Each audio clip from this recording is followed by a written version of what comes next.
So we're back with part 2 of lesson 3. So we've looked at scaffolding a view with a strongly typed model and then taking what we get from Visual Studio and improving it, both by making changes in the HTML of the view, as well as making some changes in our model class that are going to cascade down to any other views.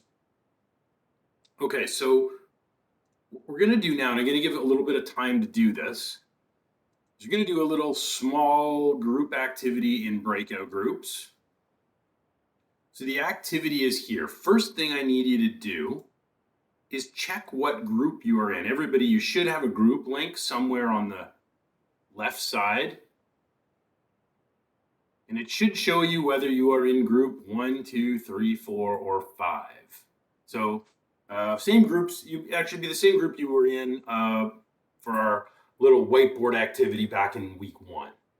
If you are not in a group, let me know and I will put you in a group.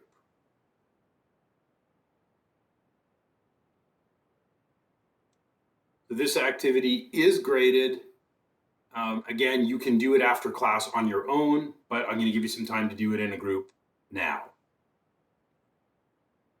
So find your group number, and the activity is more on view syntax. So there's a link here to a PowerPoint slide deck. So I want you to open it up. Please do not download the file. Just open it in your browser. So it'll take you here, and then you've got this link here that says edit in browser. So please click that. Do not click download. We're just going to work with this as a shared document in the cloud. So click edit in browser. And here's what you need to do. In a minute, I'm going to give you about 10 minutes to do this. I'm going to open breakout rooms. So I'm going to have 5 breakout groups. In the WebEx room, I'll pause my recording, and you can just join the group join the breakout room that matches your group. So if you're in group 1 on Blackboard, join breakout room 1. If you're in group 5 on Blackboard, join breakout room 5. Each group has a slide assigned to you. So if you are in group 1, give you a few minutes in your breakout room. I want you to find this code in our Global Grub project and work together, come up with an explanation of what this code means. Enter your explanation in your group 1 slide and also put all of the names of everybody in your group in the slide. Group 2, here's your slide. Group 3, and you're not doing this on your own, you're doing this as a group. And group 5. If you are watching the video after class, you're not in the live session.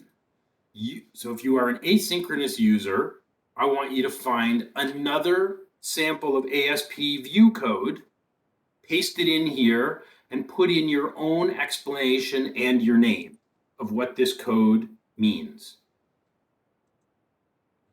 So I'm going to pause the recording,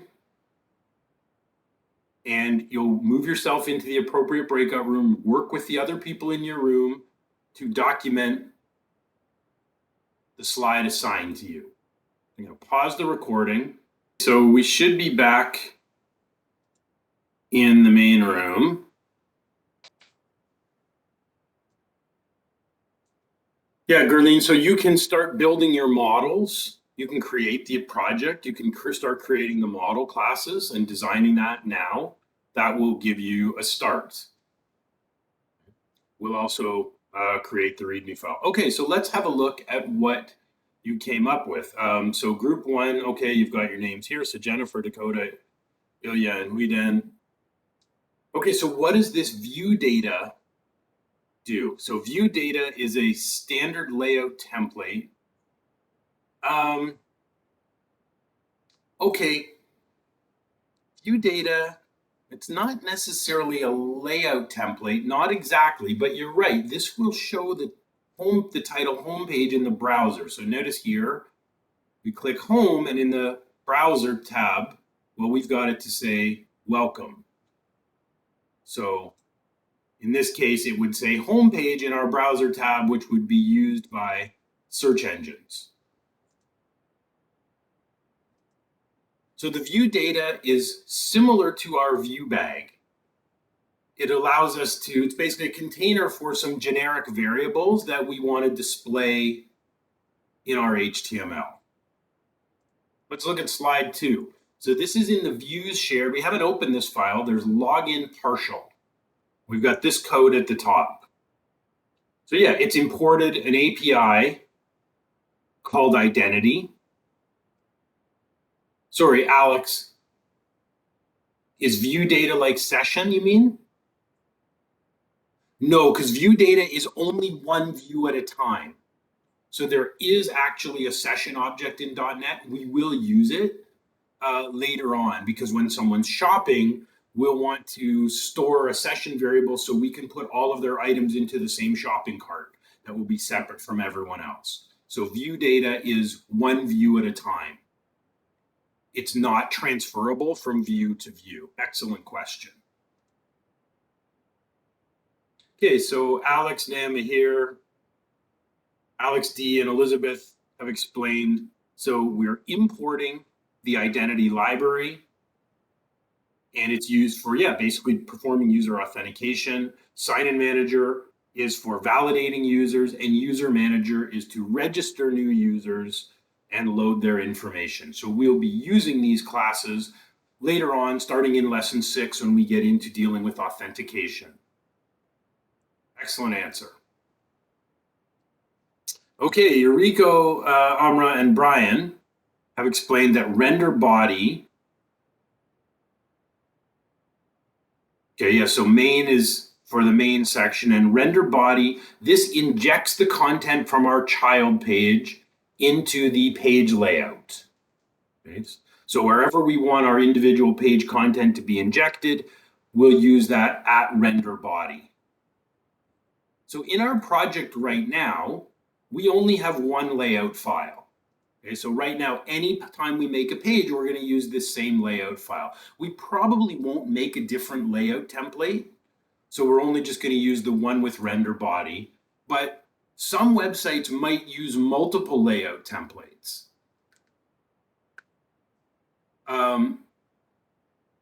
Now I'll come to your question in a minute. Can you think of any reason why would we want to potentially use more than one layout template in a site? Now each one is going to have this render body to inject the content. Why would we maybe want more than one layout?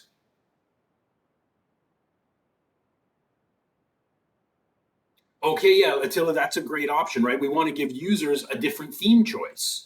So we have two different templates that use different CSS. And if they choose, like, I want your dark theme, we're going to render everything using the other layout. It's an excellent idea. Yeah, we may have subpages and sub-layouts, like for mobile, for example. We may just have a common use is we have different areas of the website. We might have like a public-facing website and then a private admin area. And maybe we have different layouts. I'll show you a simple example. Now, this is a really old ASP.NET site that I built. This is using the original version. It's not using MVC, it's using web forms. So here's our public site. So we've got ASPX. Yeah, that's right. Manjinder, good point. So here's the public template. All these pages use the same template. But for the admin site, so that it loads faster, we just stripped out most of, so we've got a different template for the admin site. We don't need everything that we have. So there's two different site layouts, one used by the public site and a separate kind of stripped down one. No, Mahir, to create the layouts, we'd physically have to create the different layouts. So we have one here. Let's say I wanted to create an admin one. I would have to go and make one. So I'd have to first, I won't complete this, but I'd say, add a view, for example. And then I'd pick layout here. I want to add a layout. So maybe I'd make a new one called admin. But in that new layout, I would then need this at render body statement to inject any page code inside. So render body is where the template includes the individual view content.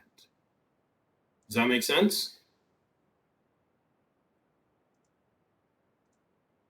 Okay, so that's excellent answer here, right? It's called in a layout page to insert the default section from a content page.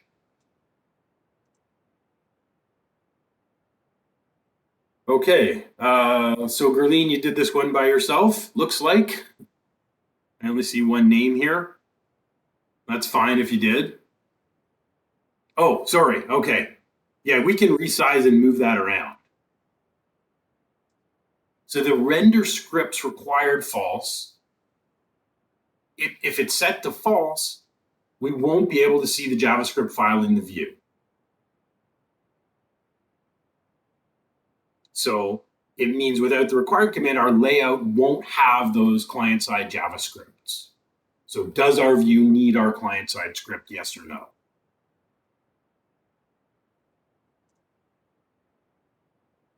And down here, this is from a form similar to the form that we built. And so the first div, is for displaying.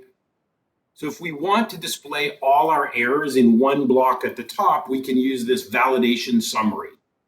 So that way, if the user makes a whole bunch of mistakes in the form, we have the option to show them all at the top.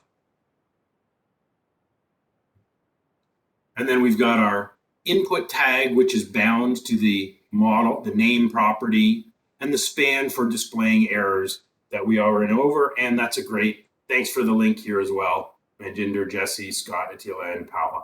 Excellent answer. Okay, so I will give all of you your grades after class for the week 3 activity. Easy marks. If you didn't participate in the activity or you're watching the video later, then you can use one of these slides, blank slides. You're going to find some view code, paste in the code snippet, and then put in a description of what that code snippet needs and add your name. And this is due by next Monday at 5 o'clock. And it is worth a few percent of your final grade. I believe it's worth 3%. So pretty easy 3%. Don't waste it.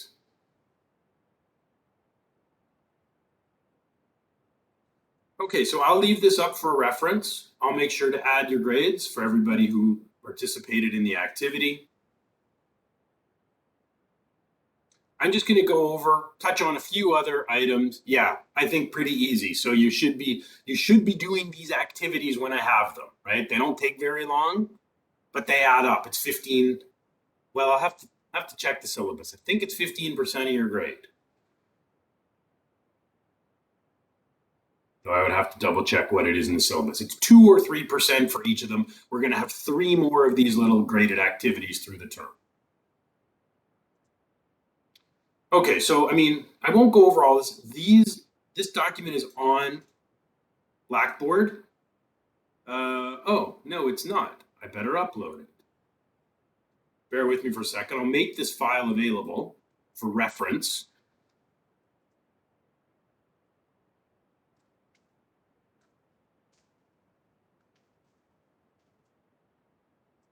Bear with me, I'll upload this, but I want to go over just a few things.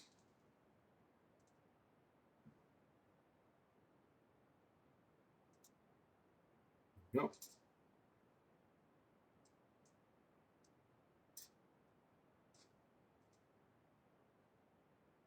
So I kind of did this in reverse. Rather than giving you sort of the lecture part at the beginning, we just dove in and played around with views first.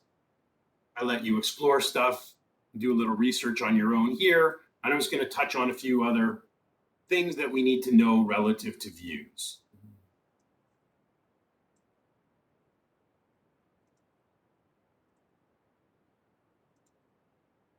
And you'll find as we go through the course, there's going to be new Razor syntax, new views, new things that we come across, and we'll explore them as we go. So we can't, unlike in PHP, remember our views, you can't load a view directly. In MVC, you have to call a controller method, and the controller method will then delegate or call the display. So our view is always going to be rendered from our controller method. And when we want to provide data, we'll use this model declaration that we've worked with a little bit. Okay? And the view transforms the model into a format that's ready to be presented to the user. So we're using this templating engine called Razor. That's this mix of HTML and the server-side syntax that starts with an @ symbol. We've worked with the view bag the last 2 weeks. So we know we can either put the @ symbol before a server object, or if it's multiple lines, we can wrap it in curly braces. We can skip over some of this stuff. We looked at how to create a view today, so it's always going to go under views and then under a folder that matches the controller name. And typically we will want the views to have the same name as the controller method. So we started creating strongly typed views, sort of followed this example last week. We can skip over it.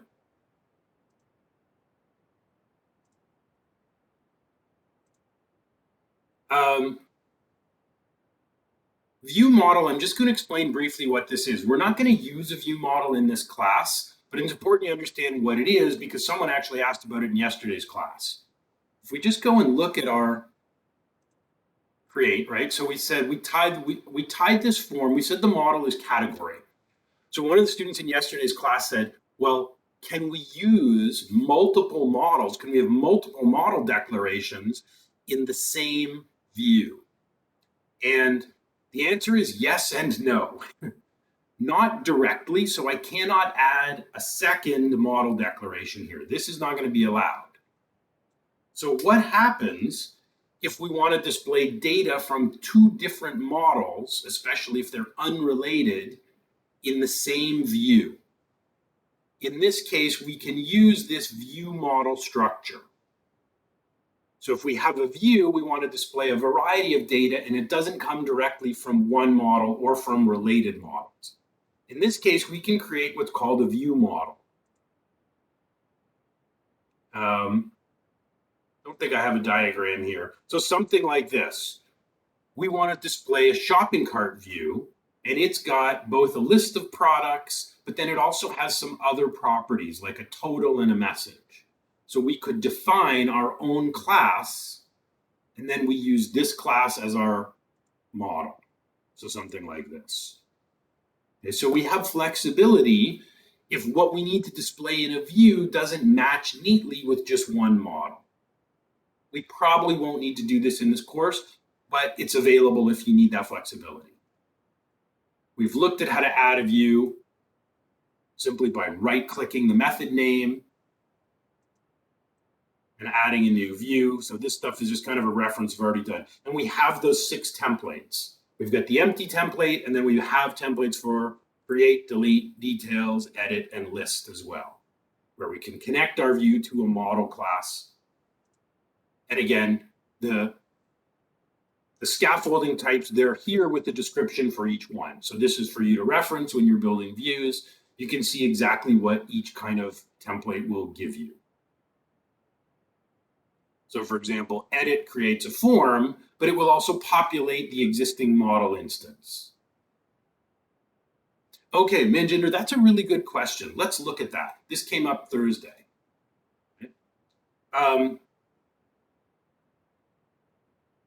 It will actually work. I'm going to go back here for a minute. I'm going to go to our category index. If I take out line 1 and save it, the page will actually still work.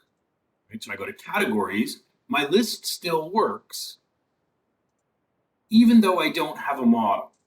So yeah, that works. But I want to show you what gets missed.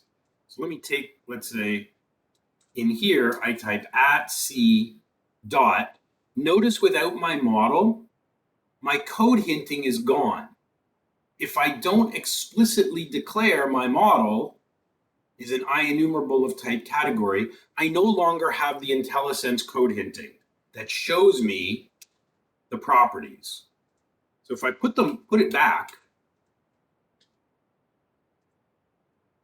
And again, I'm writing my HTML, I'm inside my loop, I hit @c dot. Now it shows me, it recognizes my model, and it says, okay, your category has a category ID and a name. So the model is implied. It can figure it out at runtime if you don't supply it, but it makes coding much easier and more accurate if we keep the model.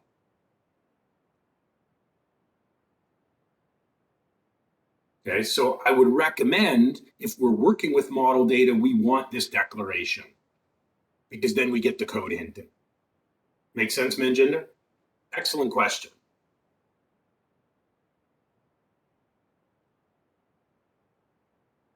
Manjinder, the answer is it depends.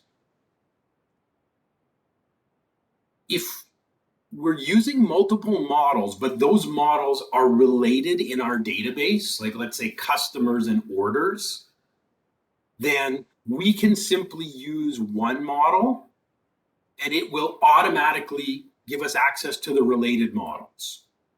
So we don't use multiple models.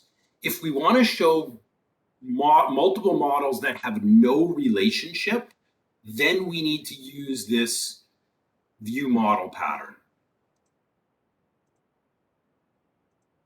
Like here. Okay, so the question is, we want multiple model classes in our view, fields from different tables in our view. Are they related or not? If they're related, we can just use one of them and automatically grab the related data. If they're not related, then you'll have to construct a ViewModel class with all of the properties that you need in the view. That's right, Attila. It's wrapping more than one model. We don't really need it, though, if our models are already related in the database.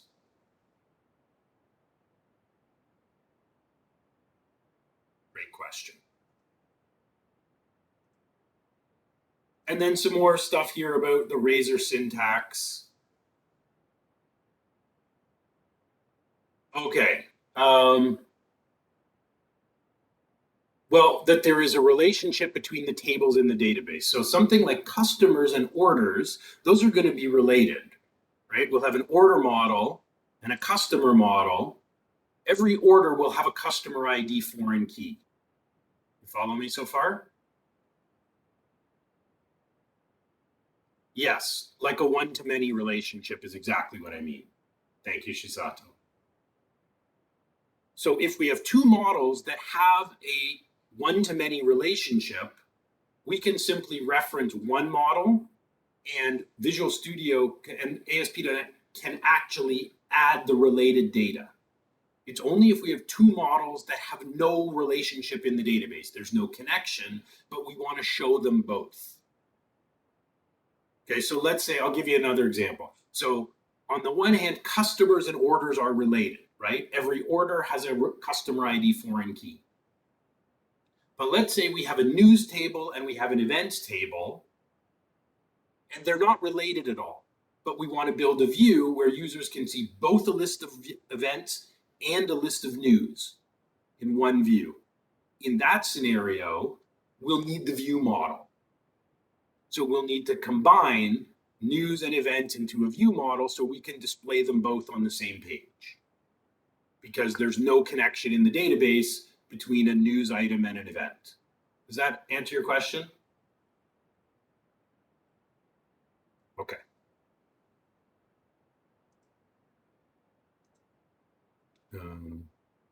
So there's just some different syntax reference here about, if you're not sure, you can refer to this, how do I write an if statement, for example? So I can conditionally show this or show that.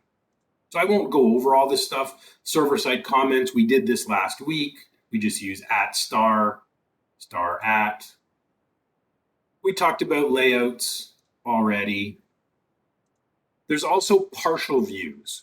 So these are pieces of a web page, but it's not a complete page. So we have that. Some of you looked at this already. We've got this login partial. So let's take a quick look at what this looks like. So this is not a full page. It's simply a UL class with some logic that says if our user is signed in, show these links that say hello with their username and show log out.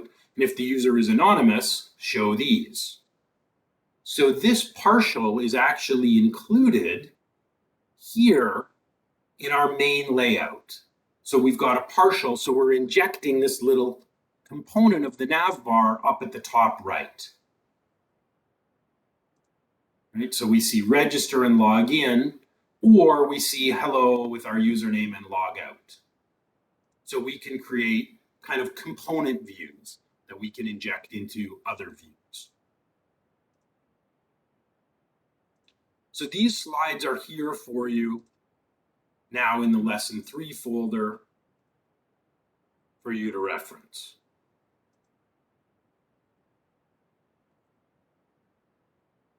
So we will look at some more view syntax as we move along through the class. We'll highlight some other things as they come up. So you can use this as a reference as well as the notes that we made in our PowerPoint slide today.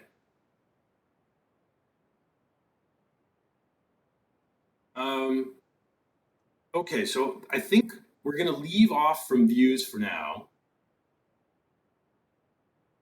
Okay, if you don't have it, then you may want to recreate your project. The reason it didn't come with the build must be when you created the project. Remember, we get the option for authentication and it defaults to none. You need to change that to individual accounts. If you don't change it, you won't get the register and login. So you probably missed checking off that option when you set your project up.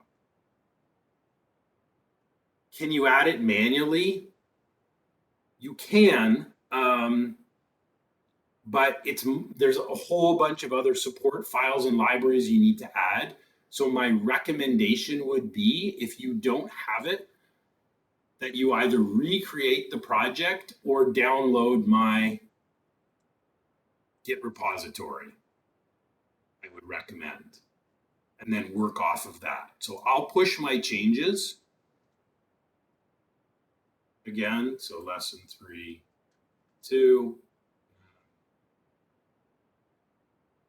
Actually, I guess we didn't really add anything else to this. So the changes are already on GitHub.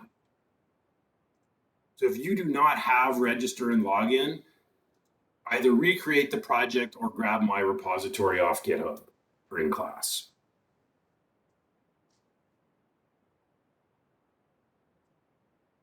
Okay, it is 10 to 1. So we are not going to need a full 50 minutes more. But I do want to go over the database setup, both how to set one up locally as well as the Azure setup.